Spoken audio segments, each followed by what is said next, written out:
नमस्कार। कहानियों के आंगन में आप सभी का तहे दिल से स्वागत है। आज हम सुनेंगे ऑस्कर वाइल्ड जी की कहानी बुलबुल और गुलाब। प्रेम भी अजब बेवकूफी है। ये तर्क शास्त्र के मुकाबले आधा भी उपादेय नहीं है, क्योंकि इससे कोई बात साबित नहीं की जा सकती और ये हमेशा लोगों को ऐसी बातें सुझाता है जो हो ही नहीं सकती और ऐसी बातों में विश्वास दिलाता है जो सच्ची नहीं है। उसने कहा था कि अगर मैं उसे लाल गुलाब के फूल ला दूं तो वो मेरे साथ नाचेगी। नवयुवक विद्यार्थी ने आंखों में आंसू लाकर कहा, लेकिन मेरे बाग में तो लाल गुलाब का एक भी फूल नहीं है। बलूत वृक्ष की शाखाओं में बने अपने घोंसले में बैठी हुई बुलबुल ने ये सुना और पत्तियों के बीच में से झांकती हुई वो सोचने लगी, मेरे बाग में एक भी गुलाब का फूल नहीं है। विद्यार्थी रो रहा था। ओह, कितनी छोटी सी बात पर मेरा सुख आश्रित है। मैंने सभी बुद्धिमानों का लिखा हुआ साहित्य पढ़ डाला, दर्शन शास्त्र के सभी रहस्य में जान चुका, लेकिन एक गुलाब के बिना मेरे जीवन में सुख नहीं है। आज मुझे सच्चे प्रेमी के दर्शन हो ही गए, बुलबुल ने कहा। रात रात भर मैं सच्चे प्रेमी के गीत गाती रही हूँ। हालांकि मैंने उसे देखा नहीं था। रात रात भर मैंने उसकी कहानी सितारों को गाकर सुनाई है, लेकिन अब पहली बार मैंने उसे देखा है। उसके बाल रात जैसे काले हैं और उसके होंठ उसकी कामना के गुलाब जैसे सुर्ख लाल। लेकिन चाह और चिंता ने उसके चेहरे को हाथी दांत की तरह पीला कर दिया है और दुख ने उसकी भ्रिकुटियों पर अपनी मोहर लगा दी है। कल राजकुमार के यहाँ नृत्य का उत्सव है। नवयुवक विद्यार्थी बड़बड़ा रहा था और मेरी प्रियतमा भी वहां आएगी। अगर मैं उसके लिए लाल गुलाब का एक फूल ले जाऊं तो उसका शरीर मेरी बाहों में होगा, उसके हाथ मेरे हाथों में और उसका सिर मेरे कंधे पर। लेकिन मेरे बाग में गुलाब का फूल नहीं है और मुझे कल अकेले बैठना होगा। वो मेरे पास से इठलाती हुई निकल जाएगी। वो मेरी तरफ देखेगी भी नहीं और मेरा दिल चूर चूर हो जाएगा। निश्चय ही ये सच्चा प्रेम है, बुलबुल ने कहा। जिनके मैं गाने गाती हूँ उन दुखों को ये भोगता है जो मेरे लिए सुख का साधन है, वो इसके लिए पीड़ा है। निश्चय ही प्रेम कोई शानदार वस्तु है। ये हीरे जवाहरातों से भी अधिक मूल्यवान है और मणियों से भी अधिक कीमती है। मोती और पन्ने इसे खरीद नहीं सकते, ना ही ये हाट बाजार में बिकता है। व्यापारी इसका व्यापार नहीं करते। सोने चांदी कांटे पर ये तोला नहीं जा सकता। साजिंदे अपने बारजे में बैठकर अपने साज बजाएंगे, नवयुवक विद्यार्थी ने कहा, और मेरी प्रियतमा हार्प और वायलिन की धुन के साथ अपने कदम मिलाकर नाचेगी। वो इतना शानदार नाचेगी कि उसके पैर जमीन को भी नहीं छुएंगे। सारे दरबारी आकर्षित होकर उसके चारों ओर जमा हो जाएंगे, लेकिन मेरे साथ वो नाचेगी नहीं। मेरे पास उसे देने के लिए गुलाब जो नहीं। दुख के बोझ से विद्यार्थी घास पर पड़ गया और अपने हाथों में अपना चेहरा छिपाकर फूट फूट कर रोने लगा। एक छोटे से हरे गिरगिट ने जो वहां से गुजर रहा था अपनी पूंछ उठाकर पूछा, ये रोता क्यों है? सूरज की किरणों में नाचती हुई एक तितली बोल उठी, आखिर क्यों? गुलबहार की एक कली अपनी धीमी और मीठी आवाज में फुसफुसाई, आखिर क्यों? बुलबुल ने कहा, वो लाल गुलाब के लिए रो रहा है। ताज्जुब में वो सब कह उठे, लाल गुलाब के लिए? गिरगिट जो कुछ सनकी था बोला, अजीब बेवकूफ है। लेकिन बुलबुल विद्यार्थी के दुख का रहस्य जानती थी, समझती थी। वो बलूत के पेड़ पर चुप बैठी रही, प्रेम के रहस्य पर विचारती रही। अचानक ही उसने अपने पंख फैलाए और हवा में उड़ चली। छाया की तरह वो झुरमुट के बीच से निकल गई और छाया की ही तरह हवा में तैरती हुई वो बाग के दूसरे कोने में पहुंची। एक क्यारी के बीचों बीच गुलाब का एक सुंदर बिरवा लगा हुआ था। उसे देखकर वो उसकी टहनी पर धीमे से उतर गई। बुलबुल ने बिरवे से कहा, मुझे लाल गुलाब का एक फूल चाहिए, दे दो। मैं रात भर तुम्हें सुंदर मीठा गीत सुनाऊंगी। बुलबुल ने बिरवे से कहा, लेकिन बिरवे ने अपना सिर हिला दिया। मेरे फूल सफेद हैं, वो बोला, समुंदर, फेन और पहाड़ों पर जमी हुई सफेद बर्फ की तरह सफेद। लेकिन तुम मेरे भाई के पास जो धूप घड़ी के चारों ओर उगा है चली जाओ, शायद वो तुम्हारी जरूरत पूरी कर सके। इस पर बुलबुल धूप घड़ी के पास उगे गुलाब के बिरवे के पास गई। बुलबुल ने बिरवे से कहा, मुझे लाल गुलाब का एक फूल दे दो, मैं तुम्हें अपना सबसे मीठा गीत सुनाऊंगी। लेकिन बिरवे ने अपना सिर हिला दिया। मेरे फूल पीले हैं, वो बोला, जल परियों की महारानी के कोमल बालों की तरह, झाड़ियों और घास में उगे नरगिस के पीले फूल की तरह। लेकिन तुम मेरे भाई के पास चली जाओ, जो विद्यार्थी के खिड़की के नीचे उगा है, शायद वो तुम्हारी जरूरत पूरी कर सके। इस पर बुलबुल उड़कर विद्यार्थी की खिड़की के नीचे उगे गुलाब के बिरवे के पास गई।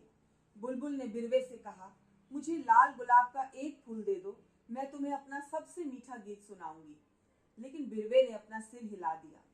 मेरे फूल लाल हैं, वो बोला, फाख्ता के पैरों की तरह, समुद्र की गुफाओं में लहरों के साथ अटखेलियां करने वाले मूंगों की तरह। लेकिन सर्दी ने मेरी नसों को जमा दिया है, पाले ने मेरी कलियों को बिखरा दिया है और तूफान ने मेरी टहनियों को तोड़ दिया है। इस पूरे साल मुझ पर फूल नहीं लगेंगे। निराश बुलबुल रो कर बोली, मुझे तो लाल गुलाब का बस एक ही फूल चाहिए, सिर्फ एक फूल। क्या किसी भी तरह गुलाब का फूल नहीं मिल सकता? बिरवे ने जवाब दिया, एक तरकीब है, लेकिन वो इतनी कठिन है कि मैं कहते हुए डरता हूँ। आशा से खिलकर बुलबुल बोली, क्या है वो तरकीब? मुझे डर नहीं लगता।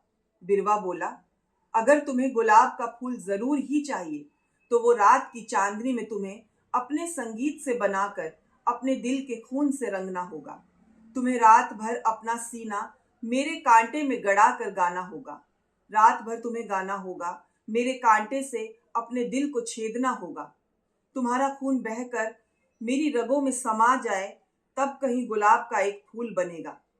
लाल गुलाब के एक फूल के लिए मौत का सौदा बहुत महंगा है, बुलबुल बोली। और अपनी जिंदगी किसे प्यारी नहीं होती।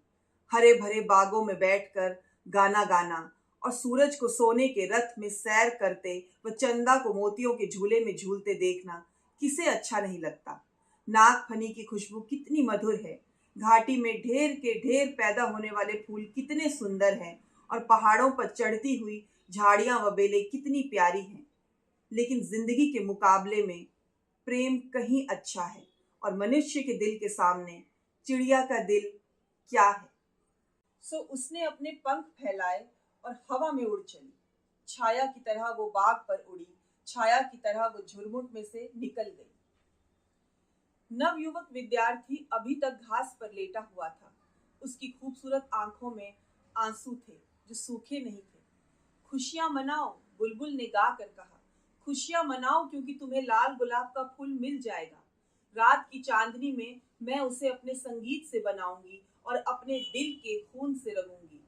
बदले में तुमसे बस इतना चाहती हूँ कि तुम सच्चे प्रेमी बनो, क्योंकि प्रेम दर्शन शास्त्र से भी अधिक बुद्धिमान है और शक्ति से भी अधिक शक्तिशाली है। लपटों के रंग जैसे उसके पंख हैं और लपटों जैसा उसका शरीर है। उसके होंठ शहद जैसे मीठे हैं और उसकी सांसों में केवड़े की सुगंध है। विद्यार्थी ने बुलबुल की आवाज सुनकर ऊपर की ओर देखा, लेकिन वो कुछ भी समझ न सका, क्योंकि वो सिर्फ किताबों में लिखी बातें ही समझ सकता था। लेकिन बलूत का पेड़ बुलबुल की बात समझ गया, पर बुलबुल की बात सुनकर उसकी शाखाएं शोक से झुक गई, क्योंकि वो उस बुलबुल से, जिसने उसकी शाखाओं को अपना नशेमन बनाया था, प्यार करता था। जाने से पहले मुझे अपना एक गीत सुना दो, बलूत के पेड़ ने बुलबुल से कहा। तुम्हारे जाने के बाद सूनेपन में मेरा जी न लगेगा। पेड़ की प्रार्थना मानकर बुलबुल ने एक गीत गाया। उसकी आवाज इस समय ऐसी थी जैसे चांदी के बर्तन में पानी हिलाया जा रहा हो। बुलबुल का गीत समाप्त हो जाने पर विद्यार्थी उठ खड़ा हुआ। उसने घास पर से अपनी नोटबुक उठाई और जेब में से पेंसिल निकाली। उसके गाने में सौंदर्य तो है। अपने आप ही बड़बड़ाता हुआ वो झुरमुट में से चल दिया।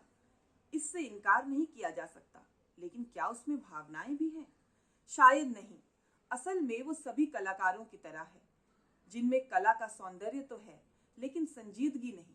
वो सिर्फ संगीत का ख्याल रखती है। सभी जानते हैं कि कलाएं स्वार्थी होती है। फिर भी ये तो मानना ही पड़ेगा कि उसकी आवाज में कुछ स्वर बहुत ही मधुर है, लेकिन कितने अफसोस की बात है, उसके गाने का कोई मतलब नहीं है, ना ही उससे किसी का कोई लाभ है। ये सोचता हुआ विद्यार्थी अपने कमरे की ओर चला गया। वहां पहुंचकर अपने बिस्तर पर लेट गया और अपनी प्रियतमा को याद करता हुआ सो गया। और जब आसमान में चांद चढ़ा, बुलबुल उड़कर गुलाब के बिरवे के पास गई और उसके कांटे से अपनी छाती सटाकर बैठ गई। पूरी रात वो गाती रही। कांटा उसकी छाती से सटा था। बिलौर जैसा सुंदर और पारदर्शक चांद उसका गाना सुनने के लिए नीचे की ओर झुक गया। पूरी रात वो गाती रही। कांटा उसकी छाती में गहरा और भी गहरा गड़ता गया। उसका खून उसके दिल में से निकलकर बहता रहा। सबसे पहले उसने एक लड़के और एक लड़की के दिलों में प्रेम के जन्म का गीत गाया, और जैसे वो गीत के बाद गीत गाती गई, गुलाब के बिरवे की फुनगी पर गुलाब का एक शानदार फूल पंखुड़ी के बाद पंखुड़ी करके बनता रहा। पहले ये फूल कुछ पीला और सफेद सा था, नदी के ऊपर छाए हुए कोहरे की तरह पीला, उषा के चरणों की तरह पीला और सुबह के पंखों की तरह सफेद। जैसे चांदी के शीशे में गुलाब की छाया हो, जैसे तालाब के पानी में गुलाब की छाया हो, वैसा ही ये गुलाब था जो उस बिरवे की फुनगी पर उग गया था। लेकिन बिरवा बुलबुल से बोला, छोटी बुलबुल, कांटे को अपने दिल में गहरा गड़ाओ और गहरा गड़ाओ, गुलाब पूरा होने से पहले कहीं दिन न निकल आए। इस पर बुलबुल ने गुलाब के कांटे पर अपना सीना और भी गड़ा दिया, गहरा और भी गहरा। साथ ही उसका गाना भी तेज हो गया, तेज और भी तेज, क्योंकि अब वो एक पुरुष और एक नारी के हृदयों में कामना और लालसा व लग्न के जन्म का गीत गा रही थी। और गुलाब की पंखड़ियों में लज्जा की लाली जैसी लालिमा छा गई, जैसी वधू के होंठों पर पहली बार चूमते समय वर के चेहरे पर छा जाती है। लेकिन अब तक कांटा बुलबुल के दिल तक नहीं पहुंचा था, इसीलिए गुलाब का दिल भी अब तक सफेद था, क्योंकि सिर्फ बुलबुल के दिल का खून ही गुलाब के हृदय को लाल कर सकता था। बिरवे ने उत्कंठित होकर बुलबुल से और भी सटने की प्रार्थना की। वो बोला, और भी सट जाओ छोटी बुलबुल, गुलाब पूरा होने से पहले कहीं दिन न निकल आए।